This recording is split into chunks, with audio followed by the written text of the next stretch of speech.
আমি অপর্ণা, তোমরা দেখছো ব্লগার অপর্ণা এই চ্যানেলের পক্ষ থেকে তোমাদের জানাই অনেক অনেক অভিনন্দন আর আন্তরিকতা। তোমরা কেমন আছো? আশা করি তোমরা ভালোই আছো, আর আমিও বেশ আছি, আর আশা রাখছি ব্লগটি ভালো লাগবে। তো বাবার বাড়ি গেছিলাম, বাবার বাড়ি থেকে সকাল চলে এসেছি, সকাল 9টায়, মানে সকাল 7টা ট্রেনটা ধরে চলে এসেছি। তো 9টার মধ্যে পৌঁছে গেছি, আর আসার সময় নিয়ে এসেছি এই ডাল পুরি আর তরকারি। এবার বাড়ি এসে রান্না করব, তারপরে খাওয়া দাওয়া করবো, অনেকটা লেট হয়ে যাবে না? তো সেই জন্য ভাবলাম যে সকালের ব্রেকফাস্টটা এটাই করে নিই। তারপরে ছেলেকে খাইয়ে দিয়েছি, মেয়েকেও দিয়েছি। মেয়েকে নিয়ে গেছিলাম না, ছেলে আর আমি গিয়েছিলাম। তারপরে ঘরের লুকটা দেখো, এরকম ঘরের বাজে অবস্থা আমি আসার পরে ছিল। তারপরে আবার আমি সেগুলো পরিষ্কার করেছি। তো এই ঘরটা দেখলে, এবার বেডরুমটা দেখো, বেডরুমটা জাস্ট অসাধারণ একদম অবস্থা, তুলনা হয় না। তবু ওরা বাবা মেয়ে বেশ ভালো করেই রেখেছিল। আর তারপরে দেখো যে এই জায়গাটা পরিষ্কার করে নিচ্ছি। ফার্স্টে কেন বলো তো, এক্ষুনি আগে রান্নাটা বসিয়ে দেবো। রান্না বসিয়ে দিয়ে বাকি যেগুলো ডাস্টিং আছে সেগুলো সেরে নেবো। তো সেই জন্যে তাড়াহুড়া করে বলতে পারো কাজগুলো সেরে নিচ্ছি, যাতে এক পাকে দুটো কাজ হয়ে যায়। তারপরে তো যেগুলো ব্যাগে করে নিয়ে গেছিলাম সেগুলো তো কাচাকুচির ব্যাপার আছে। এবার আমি জানি না সেগুলো কখন কাচবো। তো যাই হোক, দেখো এখন ভাতটা বসিয়ে দিয়েছি একদিকে, আর একদিকে আলু ভাজা বসিয়ে দিচ্ছি। তো আজকের মেনুতে আছে ডাল, আলু ভাজা, পাঁপড় ভাজা, একদম সিম্পল মেনু। আর রাস্তার ধারে বসে ভয়েস দিচ্ছি, তো মাইকের আওয়াজ যাবে নাকি বুঝতে পারছি না। আর দেখো এবার আলু ভাজাটা একদম লবণ হলুদ দিয়ে ভেজে নিচ্ছি। তো আলু ভাজাতে তো আর আদার্স কিছু দেয় না, ওই লবণ হলুদটা দেয়। আর বাইরে বন্ধুরা অমায়িক হাওয়া দিচ্ছে, তো সেই জন্যে হাওয়াতে বসে বসে ভয় দিচ্ছি। ঘরের মধ্যে ফ্যান অফ করে প্রচণ্ড গরমে ভেপে যায়। তো সেই জন্য ভাবলাম রাস্তার ধারেই দিয়ে দিই, তাহলে আমার কষ্টটা একটু কম হবে। আর তারপরে দেখো রান্না ওদিকে বসিয়ে দিয়েছি, আলু ভাজা আর ভাতের মধ্যে তো ডাল সেদ্ধ দিয়ে দিয়েছি কৌটোতে করে। তো ভাত ডাল আলু ভাজা ওদিকে হতে থাক, এদিকে আমি ঘরে ডাস্টিংগুলো করে নিই। তো ফার্স্টেই দেখো বিছানাটা ঝেড়ে নিচ্ছি। আর বিছানাতে তো কদিন আগে চাদরটা চেঞ্জ করেছি, জাস্ট ওরা বাবা মেয়ে দুদিন ঘুমিয়েছে ব্যাস। তো একটু ঝেড়ে নিচ্ছি। তবুও কালকে ঘুমায়নি জানো তো, এই ঘরে ওরা নাকি ওই রান্নাঘরে চৌকিতে ঘুমিয়েছিল। যা গরম পড়েছে, ঘুমোবই না কেন? তো আমি তো আজকে ভাবছি গরমের ছোটে সানে একটা চাদর পেতে নিয়ে ঘুমাবো, জানি না রাত্রে কী করবো। তো যাই হোক দেখো বিছানাটা তাড়াহুড়া করে ঝেড়ে নিলাম। তো একদম বিছানা ক্লিনিং। আর তারপরে এই যে এই জায়গাটা ঝেড়ে নেবো, যেহেতু দুদিন ছিলাম না, তো এর উপরে নোংরা পড়েছে। তো সেই জন্য এটা ঝেড়ে নিয়ে আসলাম, এসে ছবিগুলো রেখে দিচ্ছি। আর তারপরে টিভির পাশে সেপ্টেম বক্স থাকে, এর উপরে যে কী ধুলো পড়ে কী বলবো, প্রচণ্ড ধুলো পড়ে। আর কালোর ওপর ধুলো পড়লে দেখবে কীরকম হয়ে থাকে। তো যাই হোক ওই ধুলোটা মুছে নিচ্ছি, আর তার সঙ্গে এই সুইচগুলো মুছে নিচ্ছি। এগুলো তো নাড়ি যখন তখন। আমার পিঠের অবস্থাটা দেখো, পায়ে তো পরেছি পাতলা নাইটি, তাতে ঘেমে ভিজে গিয়ে পুরো বোঝা যাচ্ছে। আর গরমে মোটা নাইটি পরতে পারছি না। আর এদিকে দেখো ছেলে মেয়েকে দুষ্টুমি, দুজন ছিল না তো দুদিন এক জায়গায়, তো এক জায়গায় পেয়ে আমার ছেলে দিদিকে একদম চাপটি চাপটি ধরছে আর জ্বালাচ্ছে প্রচণ্ড পরিমাণে। তো যাই হোক দেখো ওইদিকে ওরা দুই ভাই বোনে দুষ্টুমি হতে থাক, আর এদিকে আমি আমার ডাস্টিংটা করে নিই। তো দেখো এখন আমি এই টুলটা মুছে ফ্লাওয়ার বাসটা তো আমি ঢুকিয়ে রেখে গেছিলাম।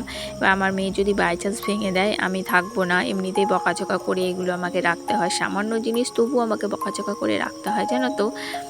তো কী করব? তো যাই হোক দেখো এখন আমি ওই ফ্লাওয়ার বাসটা ঝেড়ে মুছে পরিষ্কার করে আবার রান্নাঘরে চলে এসেছি বাকি রান্নাটা করতে। এই যে পাঁপড় ভাজাটা করে নেব আর ডালটা সোমবার দেবো, ব্যাস একদম তাড়াতাড়ি রান্না হয়ে গেছিলো জানো। সবচেয়ে শর্টকাট আমার মনে হয় ডাল আর আলু ভাজা করতে, তাড়াতাড়ি হয়ে যায়।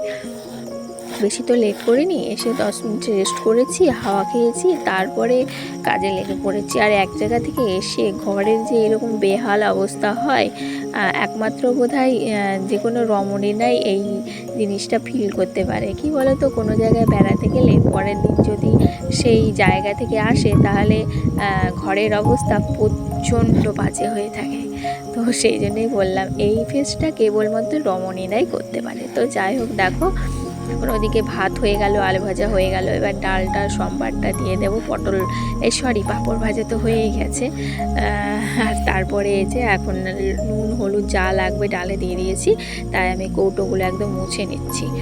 ছিলাম না যেহেতু, তো সব কটা কৌটোই ভাবছি মুছবো, তাই মুছে নিচ্ছি। আর কৌটোগুলো মুছে নেওয়ার পরে এই যে র্যাকটাও একটু মুছে নিচ্ছি। ছিলাম না, বুঝতেই পারছো, ধুলো পড়েছে। আর প্রত্যেকদিন যেহেতু এগুলো আমি ডাস্টিং করি, তো সেই জন্য ছেড়ে মুছে পরিষ্কার করলাম। আর প্রত্যেকটা কৌটোই মুছে নিলাম। আর ন্যাকড়াটা কিন্তু ভিজা, হালকা ভিজে, তো সেই জন্য একটু পরিষ্কারটা বেশ ভালোই হয়েছে। তো দেখো প্রত্যেকটা কৌটো এখন পার্ট বাই পার্ট মুছে তুলে রাখছি, মানে যেখানে থাকে ঠিক সেই জায়গাতেই। আর সব কটা কৌটো মোছা এবার কমপ্লিট। তো দেখে নেবে এবার ফাইনাল লুকটা কেমন লাগে। মানে এই ঝুড়িটা রেখে আর পিছনের যে ওই লাল কালার কি বলবো ব্যাকগ্রাউন্ড করে পুরো চেঞ্জ। আর তারপরে দেখো ওইদিকে আমি কৌটোগুলো মুছছিলাম আর এই দিকে ডালটা হয়ে গেছে। এইভাবে যদি কাজের ফাঁকে কাজগুলো সেরে নেওয়া যায় তাহলে আদার্স করে মানে এক্সট্রা করে টাইমটা লাগে না, জানো তো। তাহলে কাজের মধ্যেই কাজগুলো হয়ে যায়, আলাদা করে সময়টাও বেরিয়ে যায় না। তো যাই হোক, তারপরে রান্নাবান্নাগুলো তো কমপ্লিট। এবার রেখে দিচ্ছি, এই মিটকেশেই তো রাখি, আর মিটকেশে হাওয়া ঢোকে, তো সেই জন্যে ওই রকম ঝুড়িতে ঢেকে রাখি। আর নিচের সেলফটা তো পরিষ্কার করেছি, ওপরে দুটো সেলফ তো মিটকেশের পরিষ্কার করা হয়নি, তাই এখন ওইগুলো নামিয়ে নিয়ে ভালো করে পরিষ্কার করে নেব। তো এগুলো জানো তো এই একদিন দুদিন ছাড়া করে থাকি, হয়তো ক্যামেরাবন্দি করা হয় না।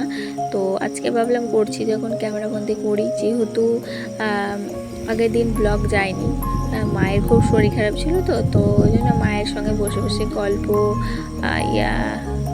তারপরে ধরো যা যা থাকে মা মেয়ের অনেক দিনের জমানো কথা, সেগুলো সেরেছি। তো সেই জন্য আর ব্লগ করার কথা মনেই ছিল না। আর আমি তো ডাইপড নিয়েও যাইনি। তো যাই হোক, মায়ের সাথে বলতে পারো একটু ফিলিংসটা বেশি মেয়েদের, আমার মনে হয়। তো যাই হোক, বাড়ি আসার পরে খুব মন খারাপ হচ্ছিল মায়ের জন্যে। মায়ের সঙ্গে কথা হয়নি, ভাইয়ের ফোন করেছিলাম, মায়ের সঙ্গে কথা হয়নি, কারণ বাড়ির ফোনে ব্যালেন্স ফুরিয়ে গেছে, সেই জন্য মায়ের সঙ্গে কথা হয়নি। সারাক্ষণ যেন তো মায়ের কথা মনে পড়ছে। আর মায়ের ভিডিও করে এনেছি, ছবিগুলো দেখতে পাচ্ছি না, চোখ দিয়ে জল বেরিয়ে আসছে। অ্যাকচুয়ালি বলো তো বন্ধুরা, আমার মা কি ছিল, কি হলো, ওটা ভেবে কষ্ট লাগছে যে আমাদেরও আজ এরকম দিন এসেছে। এরকম দিন কি সারা জীবন থাকবে? আজ এরকম আছি, ভবিষ্যতে 20-30 বছর পরে কি হব, সেটাই ভাবছি মায়ের দিক থেকে, জানো তো। আর খুব ভয়ও লাগছে আমার মায়ের এরকম সমস্যা হওয়ার পর থেকে। তো এখন কিছু করার নেই, এখন এই খারাপটাকেই ভালো মনে করে ভগবানের উপর বিশ্বাস রাখতে হবে যে ভগবান যা করে মঙ্গলের জন্য করে। এটা ভেবেও জানো তো মন কিছুতেই সায় দিচ্ছে না, আর মন কিছুতেই মানছে না।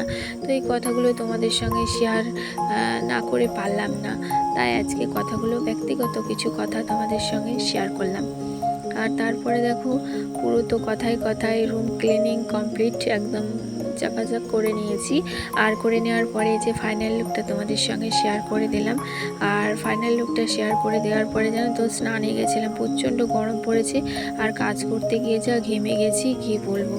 আর ঘর মুছে তো বালতিটা নিচে নামানো হয়নি, তো ভাবলাম আগে ঘরের ফাইনাল লুকটা শেয়ার করে দিই, তাই শেয়ার করে দিলাম। আর তারপরে এই যে শুয়ে পড়েছিলাম, ছেলেকে শুয়েছি, আমিও শুয়েছি। তারপরে যে দুপুরের খাবারটা খেয়ে নিয়েছি। আর তারপরে যে দুপুরের কিছু বাসন ছিল সেগুলো এখন মেজে নিচ্ছি। আর প্রেশার কুকারটা যেন তো 2 দিন আগে ব্যবহার হয়েছে, আমি তো চলে গেছিলাম বাবার বাড়ি, তাড়াহুড়ো করে কিছু বাসন মেজেও গেছিলাম, কিন্তু প্রেশার কুকারের কথা ভুলেই গেছি। তো এসে তো মাজতে পারিনি, যে এখন খাওয়া দাওয়া করার পর দেখছি রাখা আছে, তাই এখন মেজে নিলাম। আর প্রেশার কুকারের সাথে যে খাওয়া বাসনগুলো দুপুরে ছিল সেগুলো একদম মেজে পরিষ্কার করে নিলাম। আর তারপরে দেখো পুরো বাসন মাজা একদম ডান, ঝকঝক করে বাসন মেজে নিয়েছি, জায়গা মতন রেখে দেবো। তো দেখো এখানে রেখে দিচ্ছি। আর দুটো গামলা যেহেতু বাসন, মানে আগের কিছু বাসন ছিল যেগুলো মাজা ঘষা ছিল, এবং ধরো রান্না করেছি সেই বাসনগুলো তো দুপুরে মেজেছি, সেগুলোও ছিল, তো সেগুলো এখন গুছিয়ে নিচ্ছি। আর ওই এখন যে গামলার বাসনগুলো মেজে নিয়ে আসলাম সেগুলো গামলাতেই থাকবে, কারণ সেগুলো ভিজে, সেগুলো গুছাবো না, তাহলে বাসনে দাগ হয়ে যাবে, জানো, ভিজে বাসন গুছিয়ে রাখলে। তো যাই হোক, দেখো এখন পুরো এই জায়গাটা গুছিয়ে নিচ্ছি।